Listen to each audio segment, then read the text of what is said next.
భగవద్బాంధవులకు శుభోదయం. ఈ రోజు నుండి మనము శ్రీమద్ రామాయణం శ్లోకం రూపంలో వినబడుచున్నాం.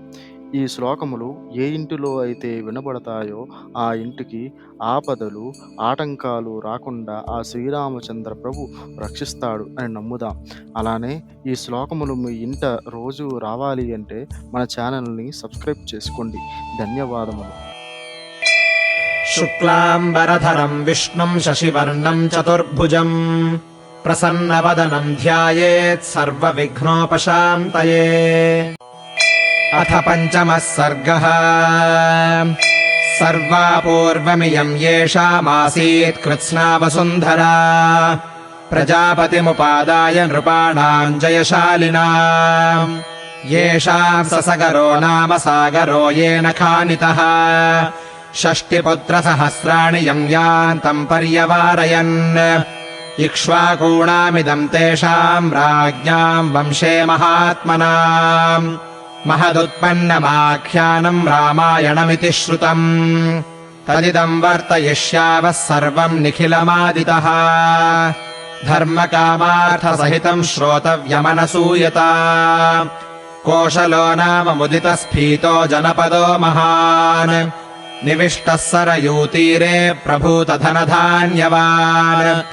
अयोध्या नाम नगरी तत्रासील्लोकविश्रुता मनुनामानवेन्द्रेण या पुरी निर्मिता स्वयम्।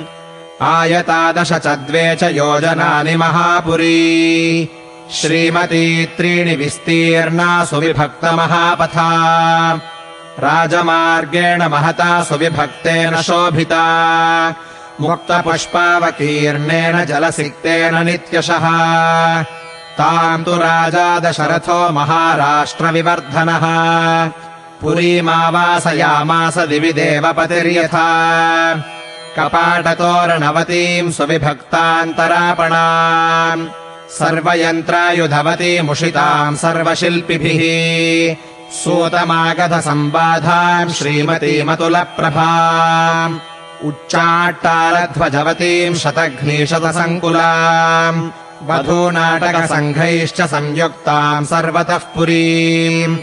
उद्यानाम् रवणोपेताम् महतीम् सालमेखलाम् दुर्गगम्भीरपरिखाम् दुर्गामन्यैर्दुरासदाम् वाजिवारणसम्पूर्णाम् गोभिरुष्ट्रैः खरैस्तथा सामन्तराजसङ्घैश्च बलिकर्मभिरावृता नानादेशनिवासैश्च वणिग्भिरुपशोभिता प्रासादैरत्नविकृतैः पर्वतैरिव शोभिता कूटागारैश्च सम्पूर्णामिन्द्रस्येवामरावतीम् चित्रामष्टापदाकाराम् वरनारीगणायुताम् सर्वरत्नसमाकीर्णाम् विमानगृहशोभिताम् ग्रहगाढामविच्छिद्राम् समभूमौ निवेशिताम् शालितण्डुलसम्पूर्णामिक्षुकाण्डरसोदकाम् दुन्दुभिर्मृदङ्गैश्च वीणाभिः पणवैस्तथा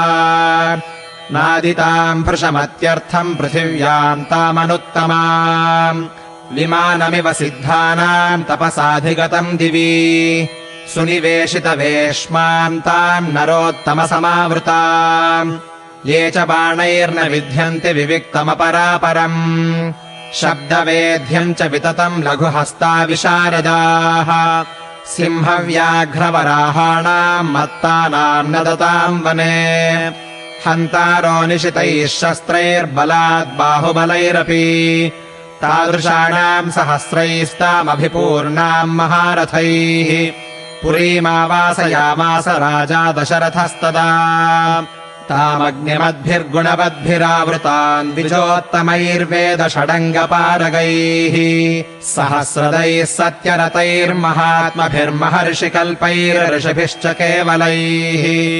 इत्यार्षे श्रीमद् रामायणे वाल्मीकीये आदिकाव्ये बालकाण्डे 5मः सर्गः।